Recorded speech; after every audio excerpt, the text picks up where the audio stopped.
Усім прывітанне. Мы ў жывым эфіры Еўрарадыё. Гэта сумесная праграма нашай станцыі і беларускага пэн-цэнтра, якая называецца «Творчая кухня». Сёння з намі на творчай кухні пісьменніца і перакладчыца Алеся Башарымова. Прывітанне, Алеся. Прывітанне. Рада вас бачыць. Хаця мы перад эфірам дамовіліся, што можна на «ты», але ладно, все ж таки этыкет.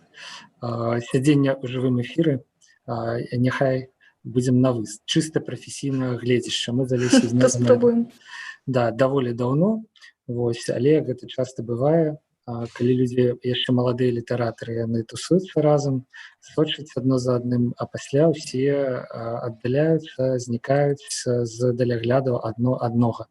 І вось высветлілася, што я пра тое, чым Алеся займалася апошнімі гадамі, абсалютна нічога не ведаю. І я папрасіў бы Алеся пра гэта мне і ўсім, хто нас зараз глядзіць, распавесці, калі можна. Можна.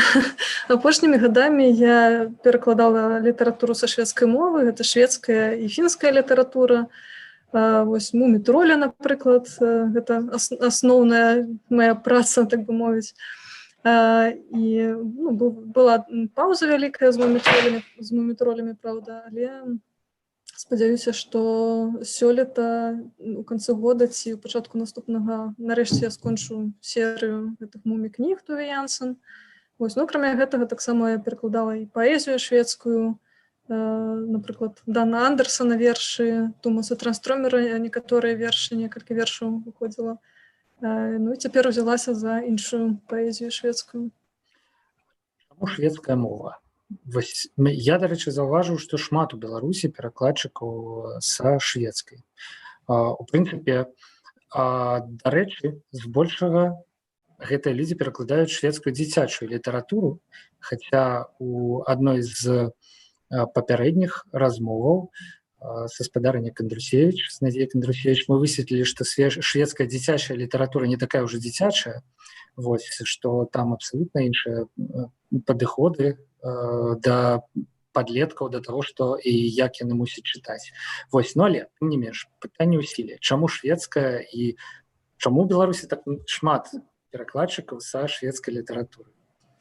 Ну, скажем так, чаму шведская, у мяне свая асабістая гісторыя, а вось чаму перакладчыкаў так шмат са шведскай, напэўна, тому што ёсць падтрымка, тому што з'явілася падтрымка, і, напэўна, з часоў Стэфана Эрыксона гэта ўсё і пачалося, вось, тому што ён быў вельмі заангажаваны ў беларускую культуру, вось, і прапанаваў Надзя Кандрусевіч пачаць перакладаць, як бы натхніў яе на гэта у тым ліку. І, адпаведна, гэта, як бы, калі падтрымліваецца, то яно становіцца больш і навідавоку, і іншыя падцягваюцца таксама.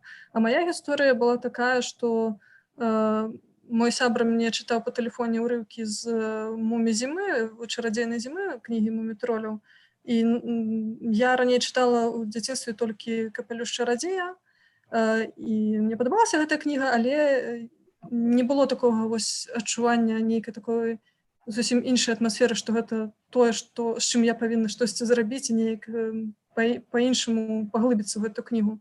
Вось. І потым, калі я пачула гэтую урыўкі з гэтай кнігі «Мумі-зімы» менавіта, я пачала шукаць больш пра Туве Янсен, пра аўтарку. У пачатку я думала ўвогуле, што гэта мужчына Туве Янсен. Як тут зразумець, што гэта жанчына? Вось, і даведалася, што, аказваецца, яна цэлы шэраг кніг пра мумі-троляў напісала, карцей даследавала і знайшла ў выніку такую карту, дзе, хацела мумі-тролі па-беларуску пачытаць, не знайшла, а знайшла ў інтэрнэце карту, дзе Беларусь як белая пляма вакол пазначаны колерамі краіны, дзе мумі-тролі перакладзены, а вось у Беларусі не перакладзена. Вось, і так і вырашыла шведскую мову вывучаць, каб перакласці мумі-троляў, так і атрымалася. Бок адмыслова дзеля таго, каб перакласці «Мумі-троляў» на беларускую мову, давялося вывучыць шведскую. Так, і я, ў прынцыпе, у гэтым не адзіная, ведаю, што ёсць іншыя перакладчыкі з такой самай гісторыяй. Таксама з «Мумі-тролямі» ці проста таксама з нейкімі? І з «Мумі-тролямі», і з нейкімі іншымі кнігамі, ведаю, што яны ёсць. Слухайце, мне здаецца, гэта людзі, якія робяць подзвіг. Хаця і кажуць, што калі чалавек вывучае наступную мову, ён пачынае пражываць наступнае жыццё, да, ведаеш, дзве мовы, пражываеш два жыцці, ну, а там 3-4 і так далей, да? Але як для мяне, у краіне, дзе шмат хто не можа банальна вывучыць беларускую мову, і не можа, не хоча, я не ведаю, лянуецца вывучыць шведскую, каб перакладаць яе, гэта вельмі вельмі круто. Калі б мы зараз з вами выглядалі, выступалі перад глядацкай залай, я б папрасіў усіх папляскаць. Вось, я думаю, што усе б падтрымалі. Слухайце, так а колькі існуе кніжак пра мумітроляў? 9 кніг такіх вось менавіта, ну, звычайных, скажем так, і яшчэ 4 кнігі-карцінкі. Моя пакуль што задача завяршыць вось гэты цыкл менавіта аповесцяў пра мумітроляў. А кнігі-карцінкі можа калісьці потым таксама. Я справа тым, што мумітроляў найхутчэй ведаю па савецкіх мульціках, да, яшчэ савецкіх. Мне здаецца, іх было знята ці то 2, ці то 3, а іх цэлых 9. По-моему, 2. Ну, да, мульцікаў, по-моему, 2, а кніг 9, сапраўды. Кнігі, канешне, гэта зусім іншыя, чым мульцікі. Мульцікі мне тыя савецкія таксама падабаюцца, але ўсё ж такі кнігі гэта зусім іншыя адчуванні і слаёў там нашмат больш. А мумітроляў па-беларуску завуць мумітролі ці... Мумітролі, але там розныя героі, розныя персонажы ёсць, так. І некаторых завуць звыкла для нас, некаторых па-іншаму. Напрыклад... Я прабачце, я так разумею, што у ангельскім перакладзе яны неяк мумінс, так? Мумінс, так. Без слова тролі, а у арыгінале яны ўсё ж такі... Тролі. Угу. І прабачце, Алеся, я перабіў вас з іншымі, да? Накшталт так. снус мумріка. Ну, снус мумрик застаўся, бо гэта... Так. Я яго такім запомніла, напэўна. І так мне ляжыць на сэрцы, хаця там кожнае імя, у прынцыпе, яно калі пакапацца, пакорпацца, то яно мае нейкія такія значэнні. Вось, напрыклад, снус — это табака, тытунь, які нюхаюць, так, нюхальны табак. У паўночных краінах, так. Вось, але мумрик — это просто прикольнае такое слово, яно можа ў нейкім дыялекце, яно значыць такі нехта старенькі, хаця снус мумрик у нас не старенькі зусім, просто такі ён трошки неахайны, можа быць. Вось. Ёсць яшчэ такі звярок, па-руску ён у рускім перакладзе як шнырок, вядома, па-шведску ён род дюрят, і гэтае слово паходзіць ад таго, што ён мітусіцца, вось такі хапатлівы, таму ён у мяне хапатунчык. Вось, некаторыя яны сугучныя засталіся з тым, як у арыгінале імёна, некаторыя яны перакладзены, каб лепш перадаць тое, што абазначае гэтае імя. Всякія розныя тофслы і віфслы. Тофслы і віфслы, гэта нават гэтыя героі паходзяць ад імя самой Туве Янсен, Тофсла, і Вівікі Бандлер, яе сяброўкі Віфсла. Ну, то бок іх нават не мае сэнсу. Так, яны прывязаны да рэальных імёнаў. Слухайце, ну, а няма тут нейкіх канфліктаў паміж перакладчыкамі, паміж чытачамі, фанатамі той ці іншай версіі наўмення? Ну, як адразу прыходзіць у галаву тая сітуацыя з перакладамі Гарры Поттера, пра Гарры Поттера, якая ёсць, калі адны перакладчыкі пераклалі Снейп як Снегг, іншыя нейкім іншым, ад зімы пачалі і гэтак далей, вось, і атрымаліся розныя імёны, і, адпаведна, розныя школы ўспрымання, кожны лічыць як правільна. На жаль, водгукаў чытачоў да мяне ніякіх не прылятала, таму я нават не ведаю, ці хтосьці там абураны ці не, але гэта маё прачытанне, таму я яго і даю на суд чытачоў, так бы мовіць. Алеся, ну, мы ўжо высветлілі, што з жаданнем перакласці мумітроляў звязаная, ну, вось такая асабістая гісторыя, матыў вельмі асабісты, проста які прарастае з дзяцінства, да, з глыбіні жыцця.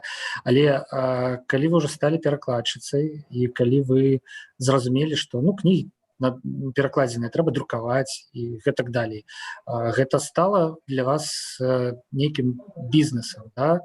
Ці адчулі вы? Бізнесам. Ну да, за працу там трэба яна, каб прыносіла грошы, бо праца зроблена прафесійна, да. Ну і ўвогуле, як вы ставіце да перакладчыцтва? Гэта бізнес, гэта дзеля можа прыносіць грошы, ці гэта ўсё ж такі місія? Хто акрамя нас, як вы самі? Хутчэй, канешне, місія, таму што гэта тое, што ты хочаш менавіта, каб было па-беларуску, каб існавалі гэты кнігі па-беларуску. Наконт зарабляння, наўрад ці тут можна рэальна нешта стабільна зарабляць, хаця вось у мяне першы досвед быў супрацы вось у мінулым годзе менавіта з вялікім буйным выдавецтвам Папурі. Мы выдалі 3 кнігі пра Карлсона. Вось, ну, гэта можна сказаць, што як бы не бізнес, канешне, але ўсё ж такі годную аплату за працу я атрымала. Вось. Але гэта хутчэй выключэнне, таму што ўсё ж такі для выдаўцоў у Беларусі выдаваць кніжкі па-беларуску гэта таксама, можна сказаць, нейкая місія.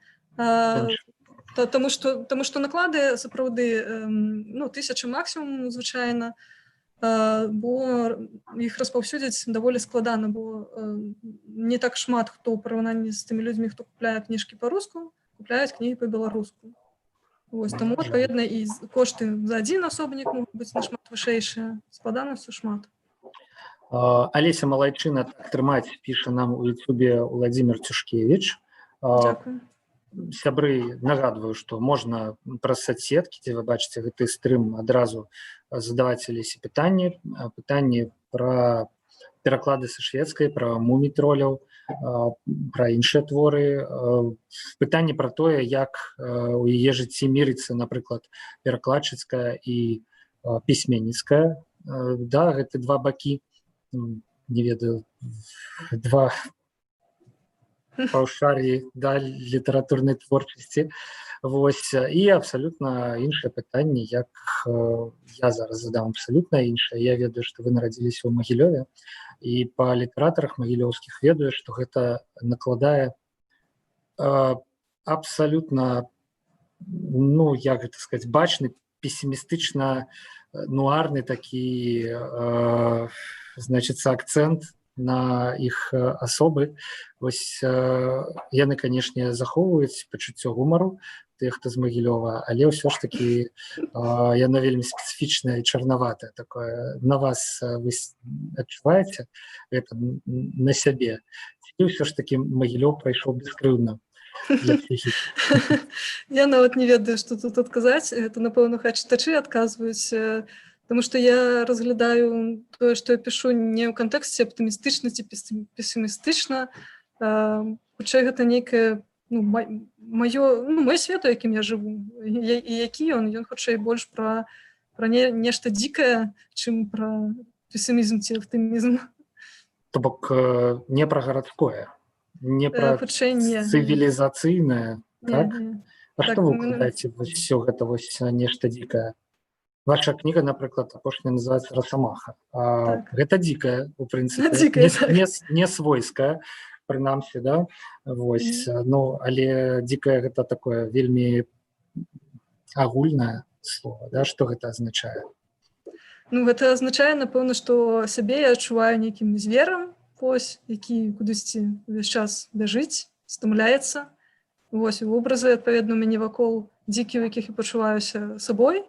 Гэта хутчэй не горад, а вось менавіта дзікая прырода. Вось, неяк так паспрабаваць. А не было тады жадання з'ехаць з Мінска туды? Ну, в прынцыпе, ёсць шмат прыкладаў такога дауншыфтінгу свядомага. У мяне былі больш радыкальныя жаданні, тыпу, насамрэч ператварыцца ў звера і гэтак далей. Як гэта магчыма? Як гэта магчыма? Вось у чым пытанне. Ясна. То бок будызм, да, у наступным коле вы спадзяецеся перарадзіцца ў якасці хто яго ведае? Ну, цяпер мне, прынамсі, ну, не ведаю, як станецца, так і станецца. Але, прынамсі, цяпер я працую ў гэтай сферы, якая звязана з дзікай прыродай. Мне гэта вельмі падабаецца. Ахоў птушак бацькаўшчыны. Ахоў птушак бацькаўшчыны. Ну, так. Мне здаецца, што я атрымліваў вашы прэс-рэлізы. Конечно. Так што ўсё так і ёсць. Дарэчы, пра дзікае. Вось гэтае слова «тролі» у побач з мумінамі, да? Мумі, нешта такое пяшчотнае, звязанае, выклікае асацыяцыі з матуляй, мамай, з муміёй. З муміяй.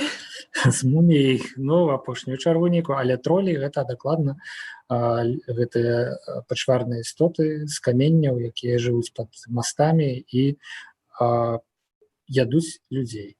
Под мостами? Ну, конечно, тролли под мостами. Это Класс. і ў інтэрнэце, безумоўна. Вось, як это ўсё спалучаецца ў мумі-тролях? Вы як чалавек, які, я ўпэўнены, глыбока разумее характар гэтых казачных істотаў, да? Вось чаму дзве такія супярэчлівасці ў іх назве? Як гэта ўплывае на іх характары? Ну і ўсё ж таки па савецкіх мульціках яны такія бяскрыўдныя. Ну, мультики ж робяцца для дзяцей, і яны, адпаведна, яны так все прыгладжваюць, што нават это вот павінна быць менавіта вось для дзяцей, вось як мы гэта бачым.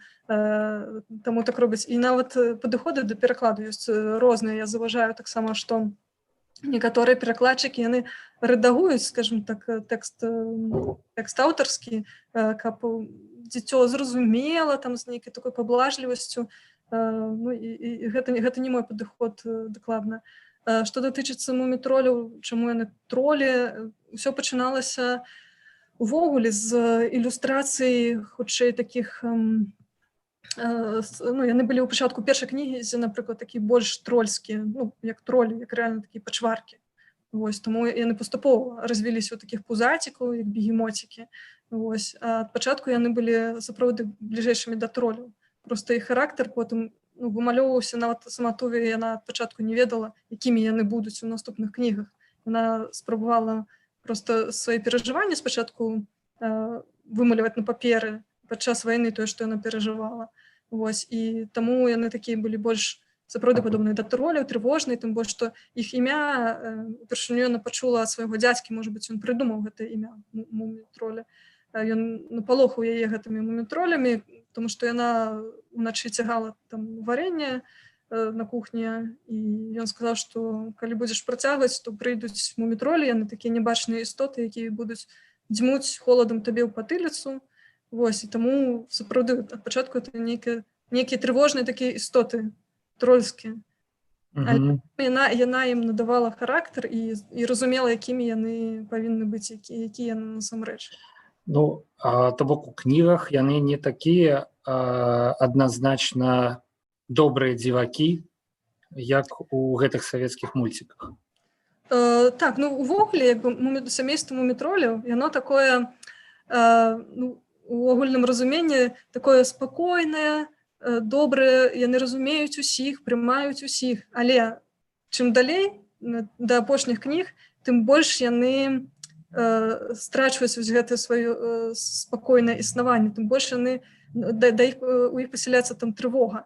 І вось апошнія кнігі мумі-трольскія, яны не дзіцячыя, на мою думку, абсалютна не дзіцячыя. Гэта не значыць, што дзецям іх забаронена чытаць, ці немагчыма.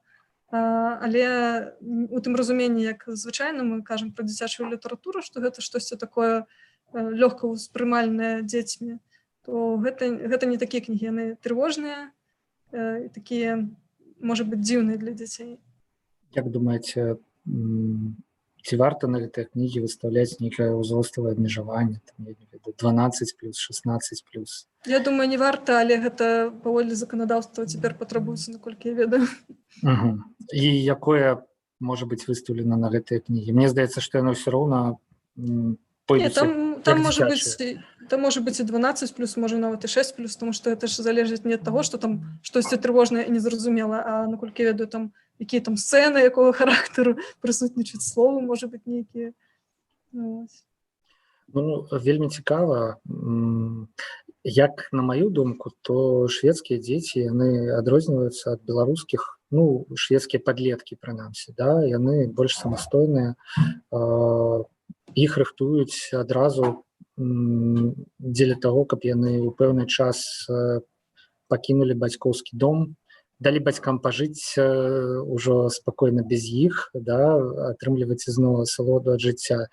І не ў апошнюю чаргу з гэтым ну, звязаная нейкая адчужанасць, якая ёсць у тым же шведскім грамадстве. І як вы думаеце, гэта пачынаецца з такіх няпростых дзіцячых кніжак, якія яны чытаюць, у якія укладзеная такая, скажем, непростая дарослая мараль, складаныя характары, ну, прынамсі, не такія плоскія, як там, я не ведаю, мальчиш-плахіш, мальчишкі-бальчиш, там, і ўсё вось гэтае, што ў сваім дзяцінстве чыталі мы. Я думаю, што тут не ў адзін бок гэта працуе, а ў два бакі хутчэй, што ну, літаратура яна не бярэцца з ніадкуль, але і ну, ўсё ўплывае, і на літаратуру ўплывае грамадства, і літаратура ўплывае на грамадства, і на дзяцей, і на падлетку таксама. Гэта такое кола, можна сказаць. Каментар d'Андрэя Хадановича. Алеся, віншую з кнігай вершаў. Спадзяюся, пачытаеш з яе. Тут прям правакацыйна. Ёсць уже і іншае пытанне, але ў прынцыпе, паколькі спадару Андрэй, гэта у нас абсалютна паважаны чалавек, можна сказаць, гуру. Вось можна, у прынцыпе, паслухацца яго. Ён не параіць, вось, ёсць у планах пачытаць з апошняй кнігі Расамахі. Давайте крыху тады... Апошняя і першая, можна сказаць. Першая і апошняя? Гэта першая ўласная. Я ж кажу, што не было, не вельмі я ў курсе. Вось. Можна мы крыху пагаворым тады перад чытаннем пра саму кнігу? Чаму яна называецца «Расамаха»? Калі я верш прачытаю, тады зразумееце. Гэтым чуваком з людзей X, да, з лязом, якое з рук дастаецца там і гэтак далей, з супергероем Расамахам. Не звязана. Я не ў курсе гэтай гісторыі. Што за людзі? Мне здаецца, што для сённяшняга пакалення, для міленіялаў, для гарадскіх жыхароў Расамаха это найперш з той гісторыі, да, супергеройскай. І ўжо у другой ступені гэта нейкая частка дзікай прыроды. Але для Алесі Башарымавай ўсё па-іншаму, сябры. Калі для міленіялаў гэты нейкі невядомы мне герой, то тады трошку хвілінку асветы правяду. Гэта такі звяруга здаравенны, які знаёмы мне па кнігах, там, можа быць, Джека Лондона. Значыць, у нас яго, наколькі я ведаю, ўжо цяпер няма, але калісьці здаецца, што быў. Расамаха — гэта звер, які можа бегчы следам за сваёй здабычай многа дзён, пакуль тая не выснажыцца, не ўпадзе, і ўсё, ёй канец. Вось, і таксама яна можа дабірацца да любых, там ты будзеш хаваць нейкае там мяса дзесьці высока, падвешваць яго, яна ўсё адно дабярэцца. Каждзень уцякаць не мае сэнсу. Што ж, лютая Расамаха. І гэтай кнігі. Гэта не Расамаха, гэта карова. А як гэта так атрымалася? Як, Алеся, пачакайце, як гэта так атрымалася, што? А так трэба кніжку пачытаць, то будзеце ведаць. Трэба пачытаць кніжку, это залатыя словы, між іншага. Але давайте пасля нашага стрыму зараз ўсё ж такі паглядзім і паслухаем, як Алеся Башарымова чытае са сваёй першай, не апошняй кнігі Расамаха. Так, я включу мікрафон, каб нічым не перашкаджаць. Але ўключуся адразу пасля. Добра. Глядзі, гэта дрыгва коціцца за мной, неабсяжная Расамаха. У ёй пераварочваюцца глей і гной, бурбалкі балотнага паху. Яна коціцца павольна, а я бягу, і ногі, як спружыны, звіліся ў колцы, і хрыбет лазінай сагнуўся ў дугу. Дрыгва можа каціцца бясконца, а я бягу, брыняюць камяні на маіх касцях. Я выбіваю стогны з зямлі, што рыпіць і смягне. Я бачу, як калоцяцца перада мной прасцяг, які распусціцца ў багне. Мая простая дарога ўсё адно круг, шчэрыцца на ўласнае нутро і нутром гырчыць. Я бягу, я хапаю паветра невядома з чыіх рук. Я бягу і абдзіраю імклівасць аб галлё і карчы. мой бег, я сам. Мы загайданая ладдзя. Я бягу так доўга, што ўжо не перайсці на крок. Я чую пах зямлі, чую хрып у грудях. Я чую, як сабе дарога разгрызае нутро.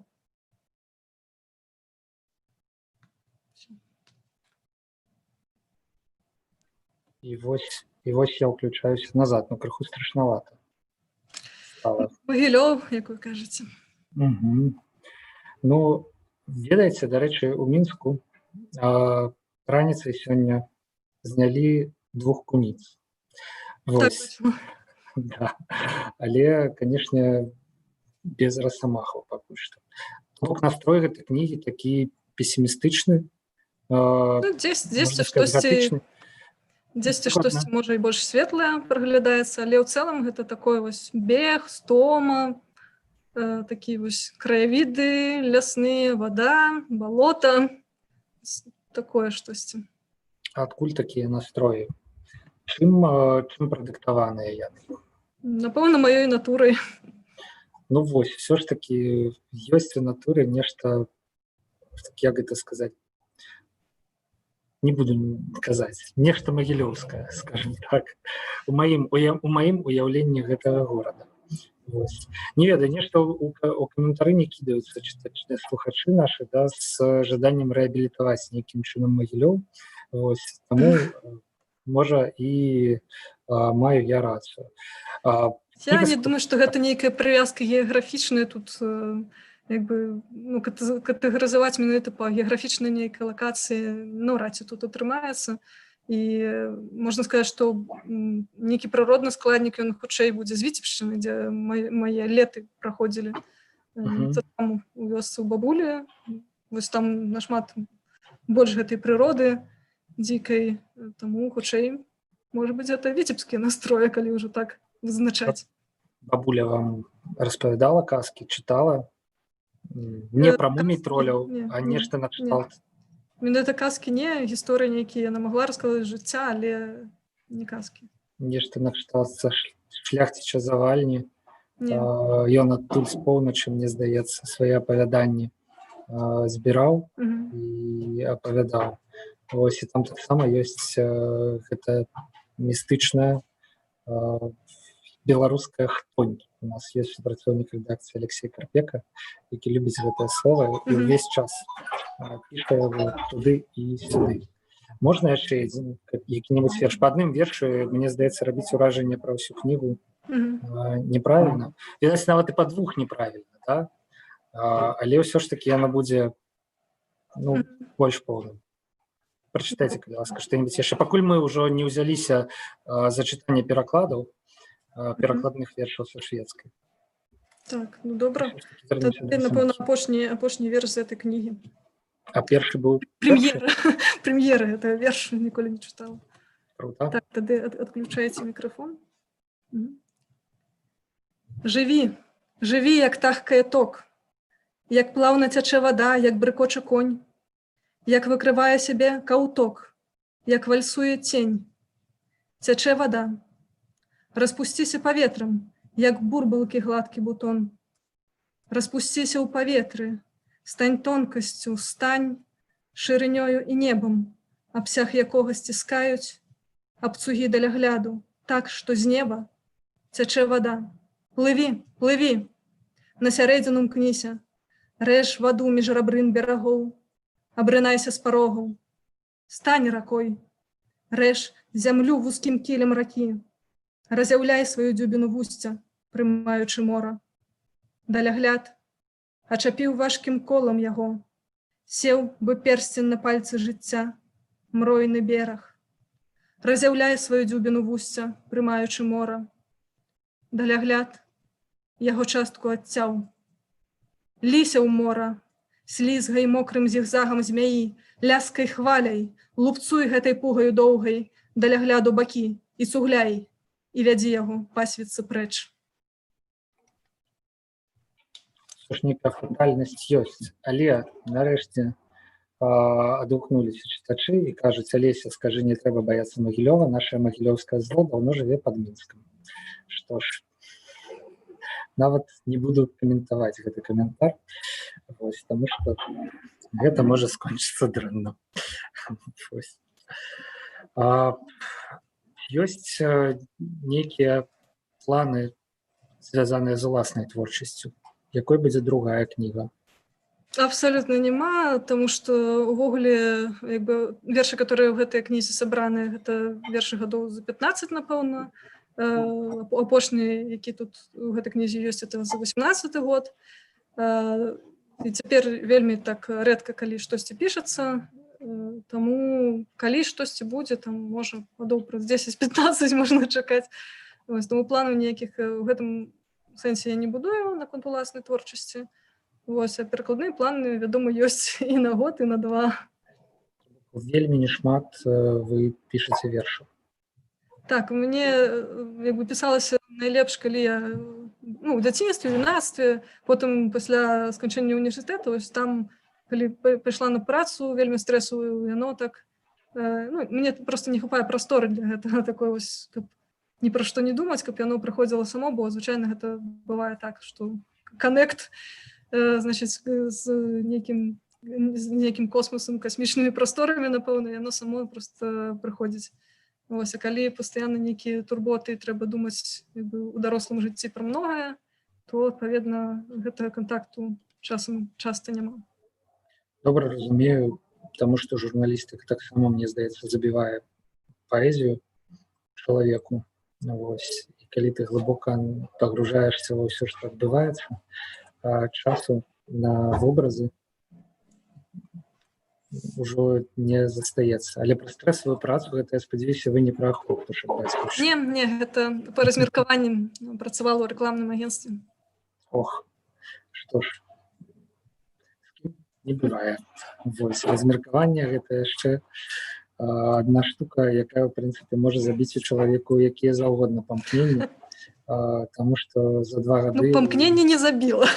Дзякаваць Богу. Вось, ўсё ж такі ёсць моцныя людзі, якія праносяць сябе праз размеркаванне нязменнымі. З іншага боку, канешне, бывае і размеркаванне літасцівае у тое асяроддзе, у якім чалавеку і хацелася апынуцца, можа, да? Вось, у якім ён адчувае сябе сваім і нават працягвае развіццё. Але не ва ўсіх.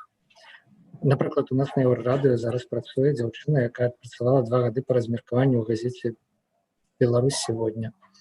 І зараз, нарэшце, вось, вызвалілася адтуль. Прыходзяць пытанні у каментары пад трансляцыяй, але яны звязаныя ў асноўным з перакладамі. Таму будзем вяртацца да перакладаў. Ці бывала такое, што давялося адмовіцца ад перакладу нейкага дзіцячага твору ці кнігі, таму што да тэмы беларуская публіка ці выкладчыцы абсалютна яшчэ не гатовыя? Гэта пытанне ад Ірыны Азаранкі. Ірына, прывітанне. А можна яшчэ раз пытанне, бо апошнюю частку я праслухала.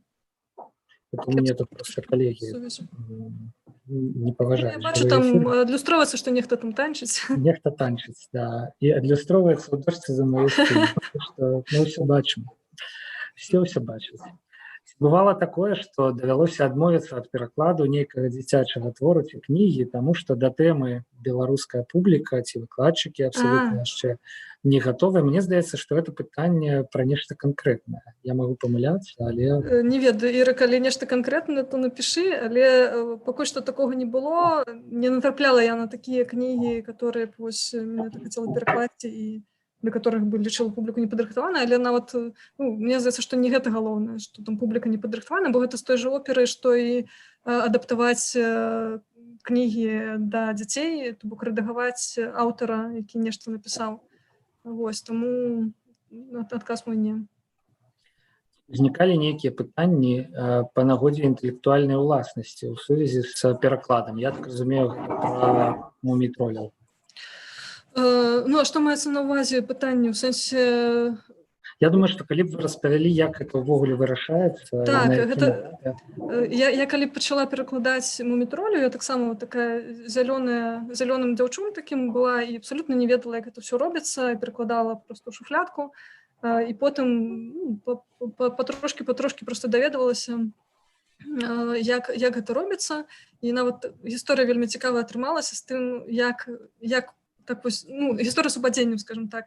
Я перакладала мумітролю, пачынала з 3-й кнігі «Капелюш чарадзея». Гэта была адзіная кніга, якую я змагла вось арыгінал знайсці ў інтэрнэце. Значыць, я яе перакладала, як магла, там паралельна вывучала шведскую, а потым пачала вывучаць пытанне, як жа гэта можна апублікаваць. І мне падказалі, што трэба звязацца з праваўладальнікамі і трэба знайсці выдаўца. Ну і паколькі я ведала, што у нас Дміцер Колас займаецца перакладной літаратурай, я пачала шукаць яго кантакты, не знайшла, што ён будзе дзесьці прысутнічаць на нейкім мерапрыемстве, вырашыла, што пайду туды. А праваўласнікам я напісала ліст, але мне прыйшоў адказ, што яны зараз там усе на канікулах, летам гэта было, і, значыць, пазней звяртайцеся.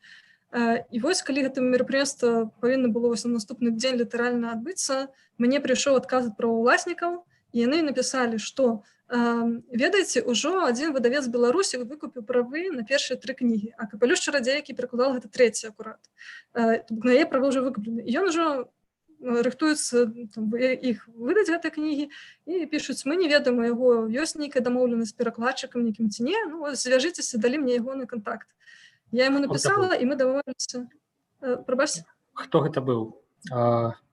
Колас. Супадзенне. Так, гэта быў Дміцер Колас. І вось мы дамовіліся з Коласам сустрэцца на гэтым мерапрыемстве. Я яму загадзя даслала свой чырнавы пераклад. І ён ужо дамовіўся з іншай перакладчыцай Настай Лабадой, што яна будзе перакладаць. І мы ўсе разам сустрэліся, вырашылі, што мы падзелім гэтыя першыя 3 кнігі, што першую Наста перакладзе, другую мы папалам, і потым 3-ю я, якую я ўжо пачала перакладаць. Вось, так што, вось, проста супала ўсё і ў часе, і ў ідэі, таму гэта проста, нейкі шчаслівы выпадак сапраўды для мяне. А як можна перакласці кнігу напапалам? Вы як Ільф і Петроў па адной главе, па чарзе? Не, мы папалам, сапраўды папалам падзялілі кнігу, там першую частку адзін хтосьці з нас, другую другі, а потым гэта ўсё я з сяброкамі сваімі вычытвала, скажем, каб яно было ў адным стылі, каб не было нейкіх несупадзенняў, рознагалоссяў і так далей. То бок яно ўсё як штосьці адно маналітнае, а не так, як часам бывае, чула пра такія выпадкі, калі рэальна дзеляць, і потым як асобныя 2 кнігі атрымліваецца. Так, потым яно можа як выглядаць, быццам бы пачынаеш чытаць іншую кнігу. Так, таму мы стараліся, каб такога не было. Як, у прынцыпе, бывае такое, што ў серыялах розныя серыі здымаюць розныя рэжысёры. Так, або розныя акторы падключаюцца ў новых эпізодах, напрыклад.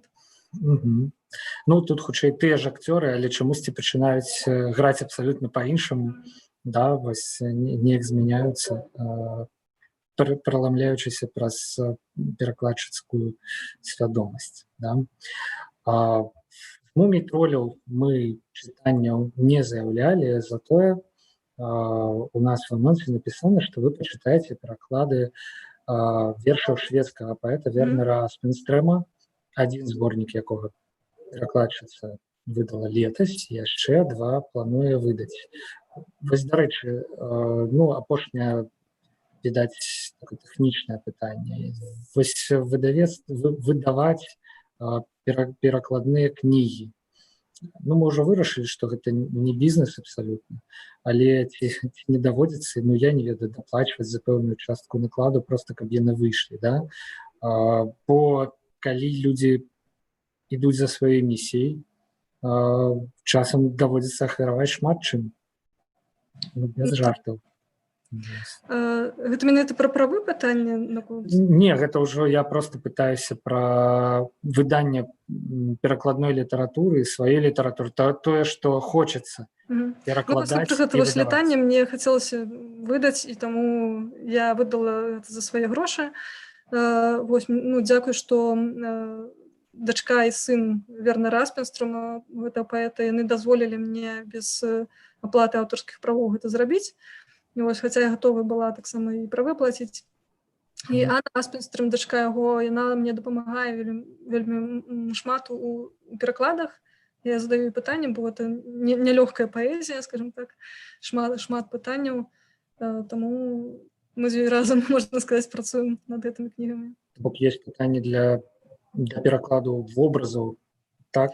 І вобразаў, да чаго там адсылкі, напрыклад, у гэтых вершаў, і нейкія таксама моўныя пытанні, што абазначаюць нейкія фразы або словы, тому што не заўсёды гэта можна проста знайсці ў слоўніку, і ты ведаеш, што гэта значыць. Часам нават у слоўніку гэтых словаў няма.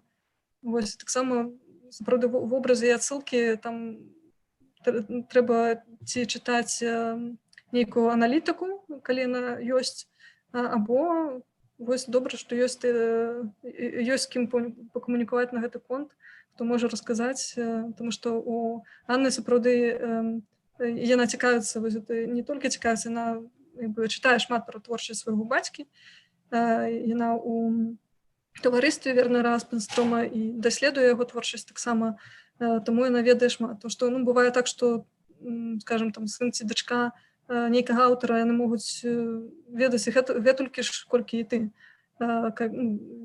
Гэта трэба рэальна быць зацікаўленым чалавекам. Вось, таму добра, што так супала, што яна можа мне в этом дапамагчы, сапраўды.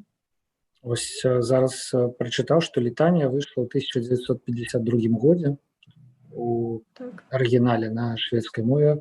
Чым абумоўлены вось гэты ваш выбар і чаму менавіта Аспенструм? Таксама, як многае выпадкова гэта ўсё здараецца, таму што імя Аспенструма было мне знаёмае, і нават потым я ўжо высветліла, што я спрабавала яго нейкі верш перакладаць, але ён не запаў мне так у душу.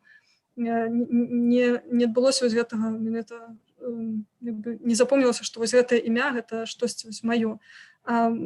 У 2018 годзе святкавалася стагоддзе з яго дня нараджэння, і мне ў стужку пачалі трапляць вершы Аспенструма, вось менавіта са зборніка літання. І гэтыя вершы мне вельмі адгукнуліся. Сапраўды, я чула, што гэта штосьці маё, і вырашыла перакласці гэты зборнік. Потым пачала чытаць больш пра аўтара і пачытала некалькі іншых зборнікаў яго. Вырашыла перакласці яшчэ 2 зборнікі, якія складаюць разам з літаннем як трылогію, вось «Снегавая легенда» і «Сабакі». Вось, таму зараз над імі працую. Усё гэта выйшла ў сярэдзіне мінулага стагоддзя. Вам гэта нейкім чынам блізка, той час? Гэта ж па-за часу сваю штуку паэзія, таму я не глядзела на год выдання, я глядзела на то, як это адгукаецца ва мне. Бок блізкі не час, а хутчэй стыль, вобразны рад і тэматыка таго, што піша Аспенструм, так? І тое, як ён піша, так. Што? Тады давайте, бо ўжо, ў прынцыпе, 45 хвілінаў мы ў эфіры. Я думаю, што самы час надышоў зрабіць. Вот тут я ледзь не памыліўся, бо мы не робім паўзу у размове на чытанне, можа наадварот.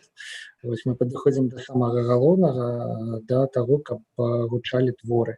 Што вы, Алеся, пачытаеце? Давайте я пачытаю, можа быць, верш, які я вынесла на заднюю вокладку гэтага зборніка. Ён такі кароткі. Яны ўсе, в прынцыпе, даволі кароткія. Так. І трошки раскажу таксама пра зборнік, што ў гэтым зборніку даволі шмат такой лірыкі, скажем, з вобразамі прыроднымі таксама, і з вобразамі, з нейкімі такімі дзіўнымі, цікавымі вобразамі. А у зборніку, который цяпер перакладаюсь, які перад літаннем выходзіў «Снегавая легенда», там ужо больш адсылак да пасляваеннага часу. Таксама яны вельмі завуаляваныя, гэты вобразы, але там больш такіх вершаў. Тут жа больш такіх вось, можна сказаць, прыроднага лірызму нейкага. І гэты верш, ён з цыклу, там з 5 вершаў, з нізкі такой, прысвечанай розным шведскім паэтам. На жаль, я не ўспомню зараз, каму канкрэтна гэты верш прысвечаны, але ён вельмі вобразны і натхняльны. Нешматслоўны прынц Пячураўка спачывае ў сваім гняздзе. Часам крэсліць пяром крыла на нябёсах пісьмёны. Схоплівае двума ўзмахамі пэндзля шум навальніцы ў дрэве. Часта кладзе свае вершы у гусялапкі. Па-за нюансамі ён шукае слушнага слова. Па-за словам слушнае цішы.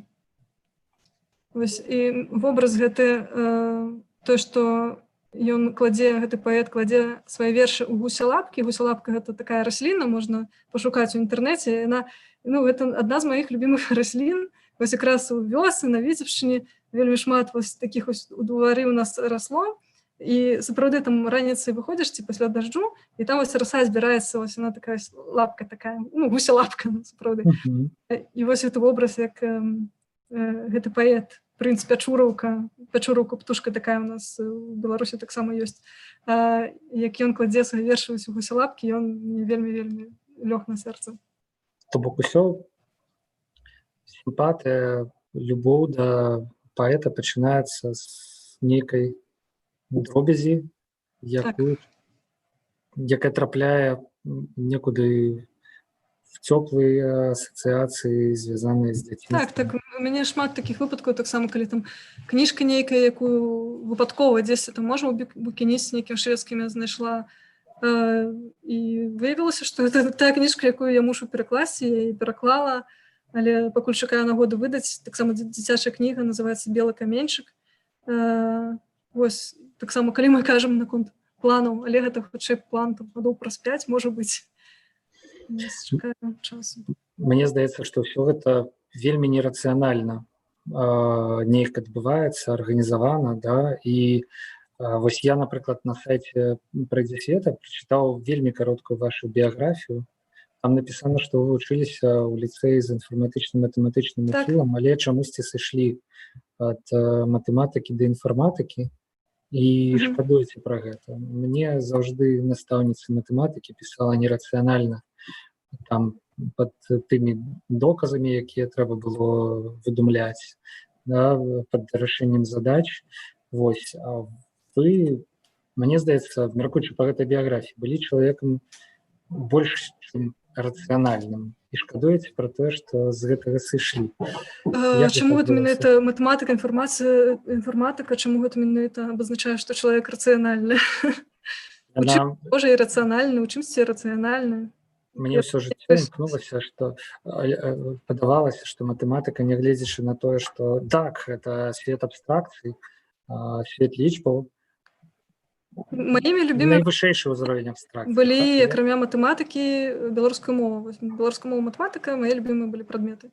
Бо інфарматыка не была любімым прадметам, але была вельмі цікавым прадметам, вельмі мне потым дапамагала, калі мы вывучалі, тое ж самае фактычна, там графы гэты, гэтак далей. Забылася назву гэтага прадмета, але вельмі цікава, адзін з маіх любімых прадметаў быў ва ўніверсітэце. Гэта ж таксама пра вобразнасць у нейкім сэнсе матэматыка. Але пра матэматыка, мне здаецца, это пра самы кароткі шлях ад нейкіх пасылак, да, да нейкіх вынікаў. Вось, нягледзячы на тое, што пра абстракцыі. Вось. Не абавязкова самы кароткі, рашэнняў часам бывае шмат, некалькі, але самае кароткае, самае правільнае. Так мяне вучылі. Я так не лічу, што гэта самае правільнае. Цікава даследаваць розныя шляхі. Але я так пачуў, што інфарматыка была, інфарматыка падабалася, і вы маглі б зараз быць айцішніцай, пісаць код, Дзякую. Цяпер я рада, што... Просто не думаць ні пра што, пра вось гэта вось, пра пераклады, пра тое, каб марнаваць грошы. Прынамсі, яны б у вас былі, канешне, на выданне кніг. Вось, але... Вы спрабуеце ўсё па скрыначках так раскласці, тому што, чаму, калі чалавек інфарматык ці калі чалавек там айцішнік, то ён ужо не можа быць перакладчыкам ці што яшчэ. Вельмі нешмат ведаю айцішнікаў, перакладчыкаў. Антон Брыль. Антон Брыль. Вось. А з Антонам Брылем мы, дарэчы, знаёмыя таксама вельмі даўно. Я памятаю яго першыя вершы, які ён пісаў у ліцэі БДУ. Падумала, зараз скажаце, я памятаю яго ў калысцы. Не. ад іх да таго, чым ён займаецца зараз, канешне, проста бездань. Вось. Ну, я маю на ўвазе менавіта літаратурныя творы, вось, ну, але тым не менш. Так, ёсць Антон Брыль. Выключэнне, якое толькі пацвярджае правіла. Ладно, не будзем спрачацца. Мне здаецца, што, канешне, я перагінаю, я занадта катэгарычны зараз. Вось, ну, але чаму б не паспрабаваць справакаваць свайго суразмоўцу, да, на нейкія шчыраванні. Можа, яшчэ што-небудзь перакладу са шведскай. Бо гэтага аднаго кароткага верша ізноў жа, ну, мала, просто мала. Добра, зараз знайду адзін верш. Адзін верш, таксама каротенькі. Пакуль вы шукаеце, скажу, што, канешне, мне больш падабаецца, калі вершы, калі творы чытаюцца каротенькія, бо калі спадар Андрэй Мельнікаў чытаў сваё трохстаронкавае эсэ пра секс у Беларусі, гэта было цяжка. Вось. Добра, зараз будзе не так цяжка. Верш называецца «Верш». Дзякуй, слухаем. Нехта падступае ў макасінах. Гэта дакладна не заяц. І не досведак. Вось ён выглядвае між дзвюх елак. Чорныя косы, паўлінавыя пёры. Зусім не нагадвае месяц. Чо? І ўсё. Гэта падобна ўвогуле да хокку. Ну, нейкая такая японская вобразнасць і нават, у прынцыпе, сам зварот гэтай прыроднай тэмы, ён выклікае непазбежныя асацыяцыі з японскай паэзіяй. Вось, можа быць, з нейкімі такімі вершамі ён мяне і зачапіў у стужцы. А няма жадання звярнуцца да гэтай больш грунтоўнай, больш груласткай, больш важкай. А яго груласткай, важкай вельмі тая кніга, якую зараз я перакладаю, там менавіта шмат такой пасляваеннай трывогі і сарказму, таксама наконт і халодная вайна, і усе гэтыя кангрэсы, канферэнцыі, якія праводзяцца потым, і там крывадушнасць людзей таксама, ўсё гэта ў той кнізе ёсць, таму там ужо зусім іншыя настроі. У Аспенстрыма ўвогуле 6 кніг выдадзена, ёсць яшчэ драмы, але яны рана ці позна скончацца. Як вы думаеце, калі народзіцца гэта не каханне, я б назваў стасункі паміж перакладчыкам і аўтарам нейкай хіміяй, да, у нейкім сэнсе. Вось калі можа нарадзіцца наступная такая хімія, і яна таксама, ну, вось, як вы думаеце, будзе звязаная са шведскім аўтарам? Скажем так, ну, я не згодна з гэтым вобразам хіміі. Так. Ось, это гучэнне натхнення, скажем так. Нешта больш, нешта менш. Можа, калі заўгодна. У любы момант, калі штосьці трапляе, гэта ж не прадкажаш, так? Гэта ж не расплануеш. Яшчэ одно пытанне, дзе можна набыць вашу кнігу? Все, кароткае пытанне. Так. Расамаху можна набыць у Акадэмкнізе і ў некаторых крамах Белкнігі. Я туды дала на рэалізацыю, яны ўзялі 10 асобнікаў, то бок у Белкнізе. Знайсці будзе цяжка, то бок яна ёсць не ва ўсіх крамах, яны кудысьці размеркавалі самі. Вось, таксама можна да мяне звяртацца, таму на Фейсбуку, напрыклад, напісаць. Вось, вырашым без праблем пытання. Значыць, але танне Аспенстрыма можна набыць таксама ў Логвінаве, у Рагне, на начным кніжным кірмашы ў Мінску.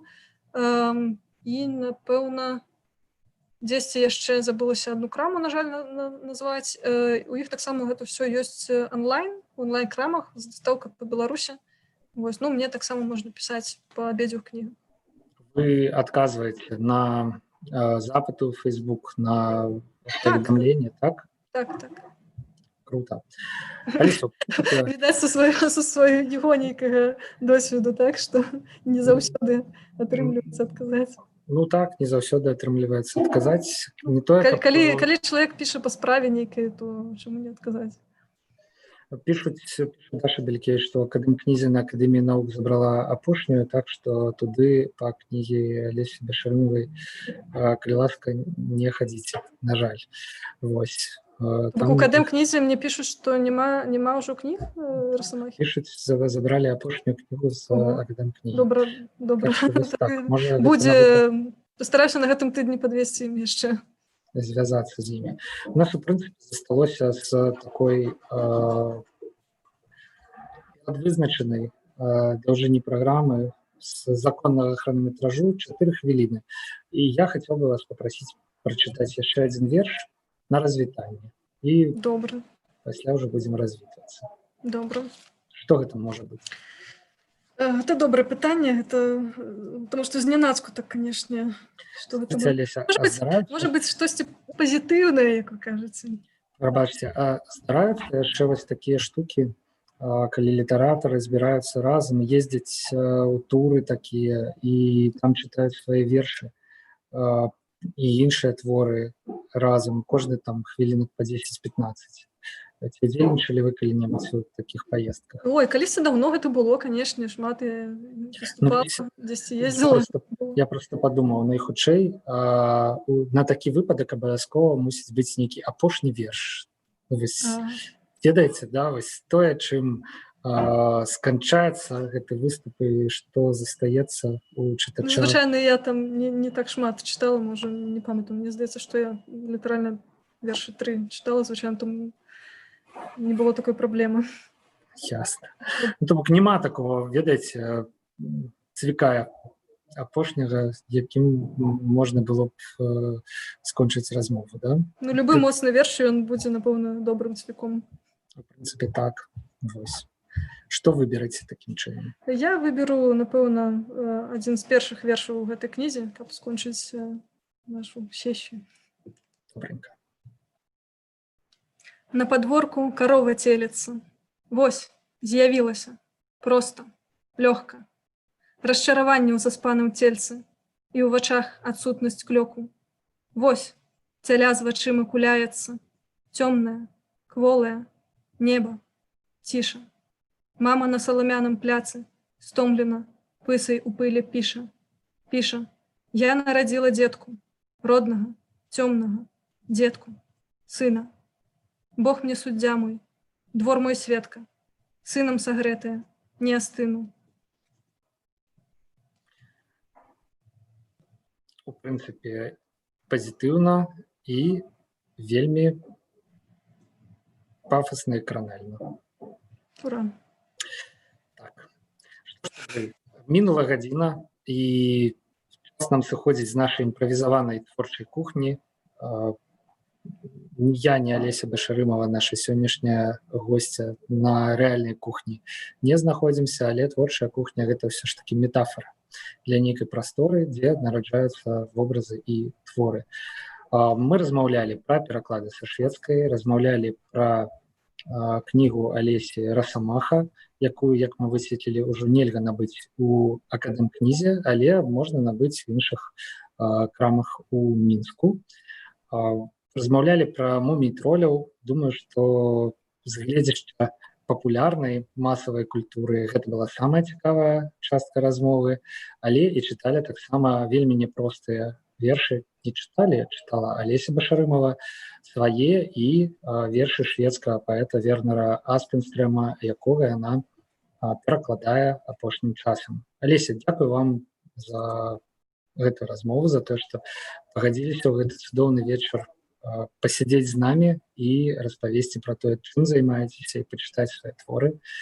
Удачы і да пабачэння. Дзякуй таксама, дзякуй за запрашэнне, дзякуй усім, хто глядзеў і яшчэ паглядзець гэты выпуск. Дзякуй.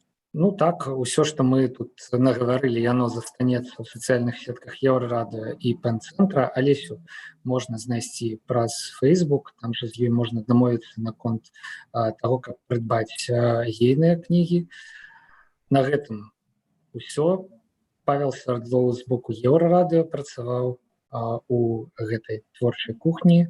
пачуемся праз тыдзень, наколькі я разумею, нашым госцем будзе Максім Жбанкоў. Так што гэта таксама будзе цікавая размова. Да пабачэння, Алеся, да пабачэння, Шчасліва. шановныя слухачы і гледачы.